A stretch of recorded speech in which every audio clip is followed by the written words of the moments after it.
வணக்கம் நண்பர்களே. நம்முடைய எழுத்து உலக மன்னன் அப்படின்னா ராஜேஷ்குமார் அவர்கள்.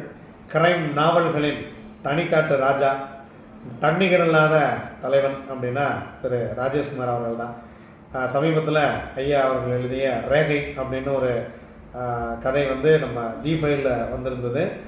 அதை உட்காந்து ஒரு நாள் இரவு செலவு பண்ணி ஐயாவோட புத்தகம் எவ்வளோ படிச்சிருக்கோம், ஐயா இதில் என்ன புதுசாக சொல்ல போகிறேன் அப்படின்னு உட்காந்து பார்த்தோம். இந்த காலத்துக்கு ஏற்ற மாதிரி ட்ரெண்டுக்கு ஐயா தன்னை அப்டேட் பண்ணிக்கிறார். அவரை பார்த்தா ஒரு 70+ மாதிரியே தெரியுது. இல்லை, நேற்று எழுத வந்த ஒரு மாதிரி அந்த திரைக்கதை, அந்த கதை எழுதியிருந்தார். ரொம்ப அருமையாக இருந்தது, ரொம்ப விறுவிறுப்பாக. அதாவது என்னையே மறந்து அந்த கதைக்குள்ளே போய் நம்ம கொஞ்ச நேரம் நம்முடைய சொந்தமாக இதை நம்முடைய கவலைகள்லாம் இருக்கும்ல, நம்முடைய அன்றாட வேலைகள் ஏதோ ஒன்று பார்க்கும்போது நம்ம ஏதோ சிந்திச்சுக்கிட்டு அதை பார்த்துட்டு இருப்போம். ஆனால் ஐயாவுடைய கதைக்குள்ளே போகும்போது தான் நானே கதாநாயகனாக, நானே வில்லனாக, எல்லாம் நம்மளே மாறி அந்த கதைக்குள்ளே இருப்போம். அதே போல் ரேகை பார்த்தீங்கன்னா நம்மளே கதாநாயகனாகி வில்லனை தேடுற அளவுக்கு ரொம்ப அருமையாக இருக்குது. G5ல் இருக்குது. ஒரு முறை போய் பாருங்கள். ரொம்ப விறுவிறுப்பான ஒரு த்ரில்லிங்கான ஒரு அனுபவமாக உங்களுக்கு இருக்கும். எனக்கு ரொம்ப மிகவும் பிடித்த எழுத்தாளர் ஐயா ராஜேஷ்குமார் அவர்கள். எனக்கு இந்த கதை புதிதாக இருந்தது.